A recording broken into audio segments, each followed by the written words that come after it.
Hey, what's going on, guys? Welcome to another video on my channel, HAIRLICIOUSLY. If you guys are new to the channel, please make sure to hit that subscribe button so you guys are updated on hair loss and hair transplant topics. Visit my website at HAIRLICIOUSLY.com to purchase your microneedling device, which is scientifically proven to stimulate hair growth, my low-level laser therapy cap, DHA biotin shampoo and serum, hair growth vitamins, and a few other products for those who are losing hair. So today's video is sponsored by Cosmedica from Istanbul, Turkey. The clinic is run by Dr. Acar, who is regarded as one of the top hair transplant doctors in Turkey. His clinic utilizes the DHA Sapphire method, which I've talked about in a prior video, and it's basically a combination of DHI and FUE, and they use micro sapphire blades to deliver exceptional results. Technique results in a faster recovery time, and it also has better graft survival. So if you guys are interested and want to learn more about DHI Sapphire, I'm gonna have the video link in the description box below. I'll also have a link for Cosmedica where you can get a free consultation with Dr. Acar, and you can talk about things like hairline design, how many grafts that you guys are gonna need, and all of that good stuff. So I wanted to share the before and after hair transplant results of one of the most renowned porn stars, Kieran Lee. If you guys don't know who he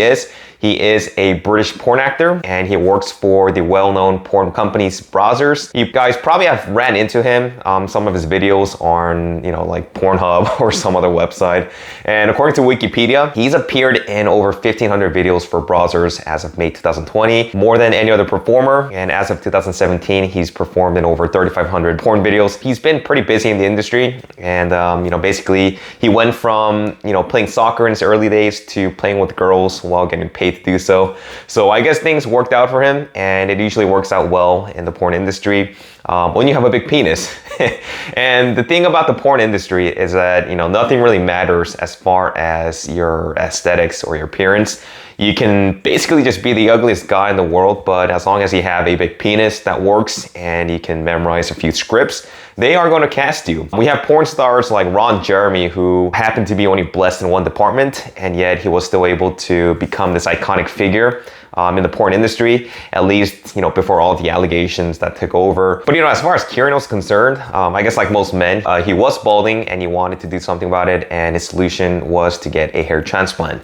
So this is a short clip of him in 2018. Prior to his hair transplant, he's at some convention promoting for Brazzers, and during this time he talks about his $1 million insurance on his penis, and we can see the extent of his hair loss, which, to be honest, isn't even bad for someone who was 34 years at this time.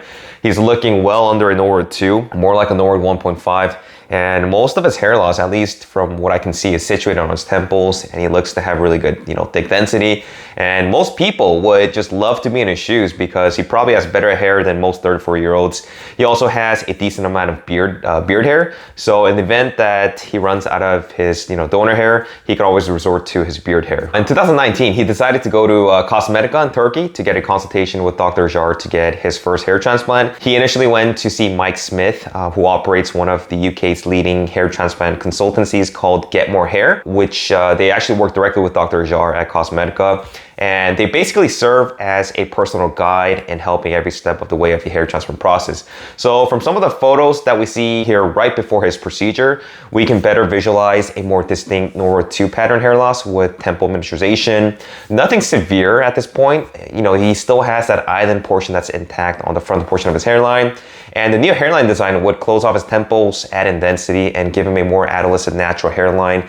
And that would basically bring him down to a Norwood 1. His temporal points seem okay at this point, and there's no restoration that is needed. He also appears to have some really nice thick donor hair with no visible signs of crown recession, which is always a good, big plus. And he would definitely be classified as an ideal candidate for a hair transplant. Now, right after his hair transplant, we can see the immediate results of all the grafts that were implanted to his hairline. The newly established hairline looks very natural, and I think that it really complements the rest of his facial features. It's not too low or too high, and for his age, I think that it really complements really well. Very minimal bleeding thanks to the DHI Sapphire method, and the grafts look pretty dense in the hairline. I'm not sure of the exact grafts per centimeter squared, but he did get around 3,200 grafts solely for the hairline. So the hairline was definitely jam-packed with density, and overall it looks really good given that he had, really good donor hair, and he should see great results following a 1-year post-op. It looks like a few grafts were also implanted to the temporal points as well.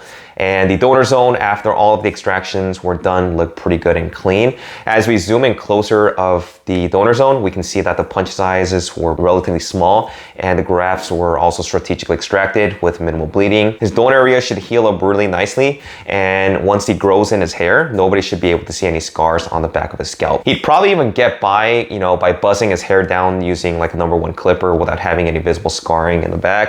And also in my case, I had about 3,500 grafts extracted from the back of the scalp solely for the hairline through 2 hair transplants. And even after, buzz cutting my hair down to like using a #1 clipper, it's actually pretty difficult to notice any scars. A year after his procedure, we can see his final post-op results in this photo here. Great density, incredible hairline that looks very natural. We don't see any abnormal multi-grafts in the frontal portion of the hairline that might give him that doll-like appearance. And overall, I think Dr. Acar and his technicians did a great job, and he's had a fantastic outcome. So I'm super happy for him, and I'm sure he feels the same way. Now, I don't know if Kieran is on any hair loss treatment medications like finasteride, dutasteride. I don't think that he would, given that finasteride can come with side effects in a small percentage of users that can cause things like, low libido, sexual dysfunction. And obviously something like this will be detrimental to his career in the event that he does experience adverse side effects. He hasn't mentioned that he's taking finasteride or anything like that. So just out of pure, speculation, I don't think that he's on any 5-alpha reductase inhibitors. He's also never had any severe hair loss in the first place. And given that he's almost 40 years of age, I think that there is a good chance that his hair loss won't accelerate to the point of taking him to like a Norwood 6 or Norwood 7. But if he did take heed to the doctor's advice, Dr. Acar, or what most doctors would recommend, especially after having a hair transplant, he should be taking something to deal with DHT, at least some type of, topical finasteride. Because the androgens are not being accounted for, he will still continue to recede and lose hair. But who knows? Maybe he's on a topical finasteride with minoxidil, with microneedling, perhaps laser therapy, or some type of anti-androgen. I don't know, but if he's not, it would really benefit him to hop on at least some sort of treatment that would slow the progression of his hair loss. Anyway, that's all I have for today's video. If you guys like the content, give it a thumbs up. If you are looking for a good hair transplant clinic in Turkey, particularly in Istanbul, I'd recommend checking out Cosmedica. You can get a free consultation with Dr. Acar. I'll have all of the contact information in the description box below. Thanks for watching, guys, and I will talk to you guys in my next video. Take care.